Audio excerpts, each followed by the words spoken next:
Hi everyone, just wanted to take a minute to talk a little bit about logic problems and Venn diagrams. As I had said in class, this is another way of kind of representing different components of logical statements using a visual. So in general, if you're looking here at a Venn diagram, right? So if we had this as being P over here, and this one was Q, we know the middle, obviously, right? The middle itself is going to be, that's when it's P and Q. That's when it's both, right? If we were looking at the entire everything in here, everything, the yellow there, that, which is encompassing all of the circled in area, that's going to be P or Q. And then if you're specifically dealing with just different parts, so for example, if I just wanted to know what P was, I exclusively P would be this region. If you wanted to know what all of P was, you'd have to include the shared. Um, if you wanted neither of these, that would be the outside. Okay. So there's a couple pieces of information just to keep in mind as we're going through this. You could look up, there's a number of charts. The only difficulty with them, if you look up the different charts, it's just that they use a lot of symbolic notation, which we don't necessarily need to worry about. We're just worrying strictly about and or for our purposes and kind of reasoning through these. So this one is a question we did look through briefly in class, but I just want to again go over it. So in the class, we have 8 students who play field hockey, who play hockey and football. There are 7 students who do not play either. There are 13 students who play hockey and 19 play football. So how many students are in there in the class? Now, obviously, you could add all these together, but the problem is you end up in a scenario where you have kids who are playing both football and hockey, and then they're being double counted for the kids playing hockey and the kids playing football. So if you got a question where it didn't explicitly state that, who play like exclusively, right? If you see something like that, that would indicate there's no overlap. But without the word exclusively or specifically or something that would indicate that it's just one of them, you do have to assume that there is some overlap. So ultimately, if we have F and H, we can draw a Venn diagram. And we know there's a couple pieces of information we can illustrate right away. We know that there's 8 kids who are playing both, the overlap. And we know that there's 7 students who aren't playing either, so they're on the outside here. Now, we do have to be careful with the other ones. As we said, we essentially would double count if we just added everything together. So ultimately, we know in total there's 19 playing football. So this is 11 plus 8, right? There's 13 playing hockey, 13 plus 5. And that's where those are coming from. So we just need to be careful. So question 2, if we were looking something at like this, I briefly went over this. Our goal is to figure out how many students like both math and English. So we're trying to figure out the overlap region. We know that there's 30 students in total, right? So the whole thing has to add up to 30. And we know 6 of them don't like math and 6 of them don't like English in total, right? They don't like either of them. So that means I have 6 here. So overall, that means out of the 30 originally, we have 24 of them who indicated they like math or English or both. Now, if we look at this, what does this tell us? We have 21 students who like math. We have 16 students who like English. And somehow this all breaks down into 24 kids with an amount of overlap.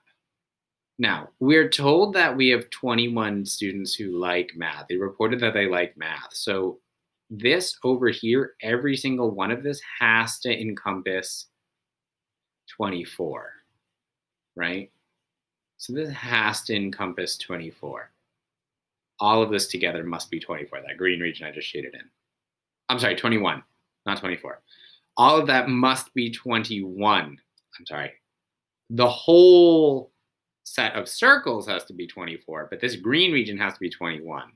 So if the whole pair of circles has to be 24 and this green part is 21, that exclusively is leaving this side to be 3. So that's where this is coming from, right?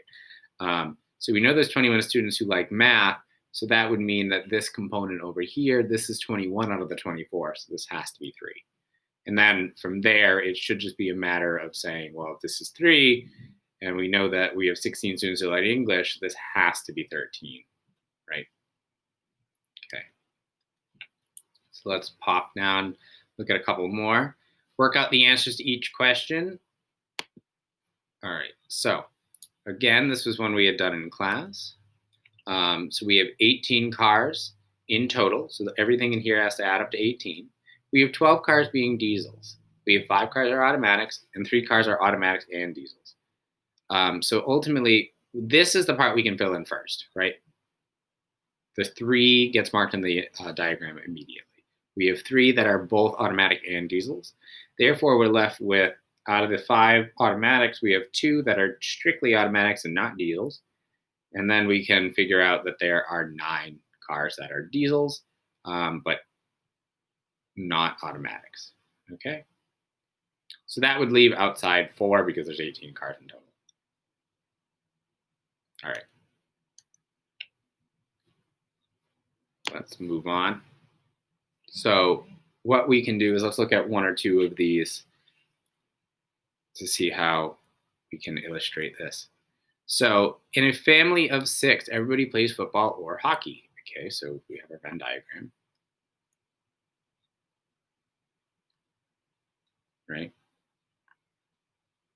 So it's a family of 6. It's not that hard to figure out, right? So we have 4 members that play both, right? So if I have 4 here, and we know there's nobody out here. So we have 4 in there, and we're saying we have 1 who plays only hockey. So that leaves how many people playing only football? Just 1. Just 1 should only have football. We can check our work here. Correct, good. All right, so we buy 5 portions of chips. All have salt or vinegar. Some have salt and vinegar. Only 2 portions with salt and vinegar, and 1 portion with only vinegar. Okay, so let's look at this.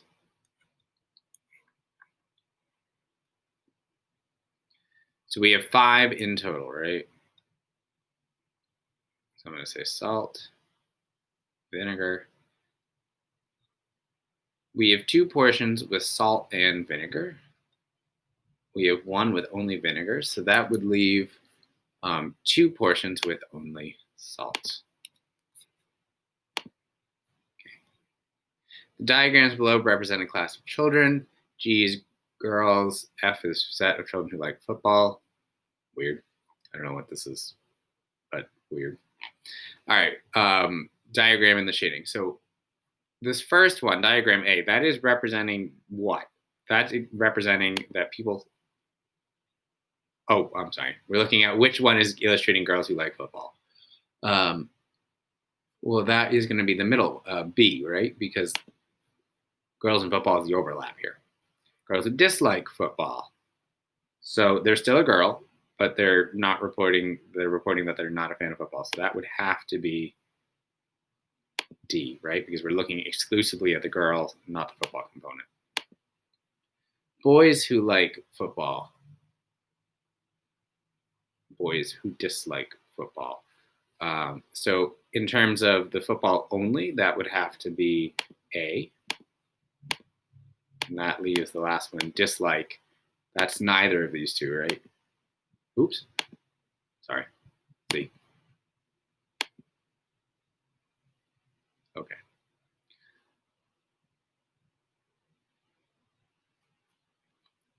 All right. Let's look at this one. This one's a little bit tougher. Okay, in a class of 32 pupils, 20 say that they like pancakes and 14 say that they like maple syrup. There are 6 people who don't like either. Pancakes, syrup. And we're saying that there are 6 who don't like either. So this is going to be similar to the other one. We're going to do 32 minus 6 ultimately gives me 26, right? So I have 26 people who are within this and contained in this. 20 of them say they like pancakes. All right, so this amount over here is saying I have 20 people that are saying they like pancakes. So that means that this exclusively over here has to be the 6, right? Because if this is 20 and it has to add up to 26, this is 6. So that would ultimately mean that if this is 6, that means there are 8 people who like both pancakes and syrup. I don't know who's saying that they just like maple syrup, but they don't like pancakes, but whatever, not important. And then finally over here, that would mean in order to figure this, well, our problem was just to figure out how many like both. So it should be 8. Check. All right. So anyway, I hope this provides some more insight. Let's do one quick example of what happens if we're looking at multiple situations here. Okay, so all members of a group of teenagers belong to at least one club. There are 3 clubs. So now we're going to end up in a scenario where we have, okay. So now we have chess, drama, and art. 6 only belong to art.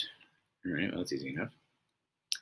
5 belong to all 3. So the little middle is 5.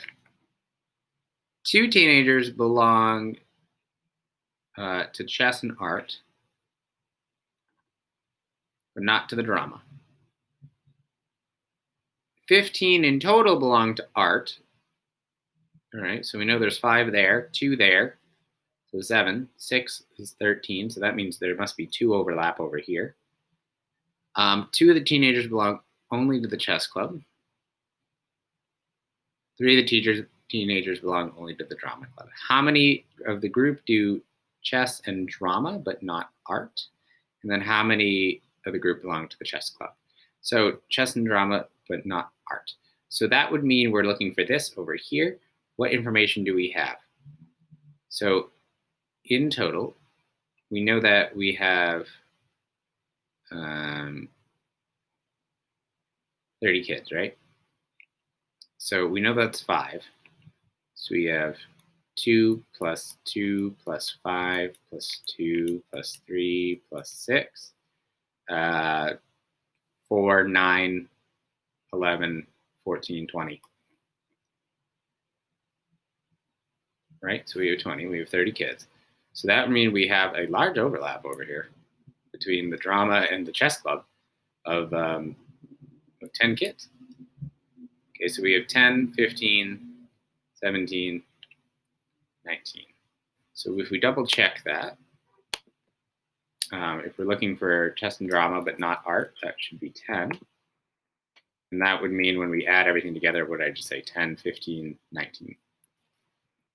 Chess clubs are very popular. All right. So, and you can, it says my overall score is 38, but that's only because I did some of them. Anyway, you could use this sort of logical reasoning on the 3D ones as well. There's a couple more examples. Like you could try this one and check your work as well. But please let me know if you have any questions. Have a good day.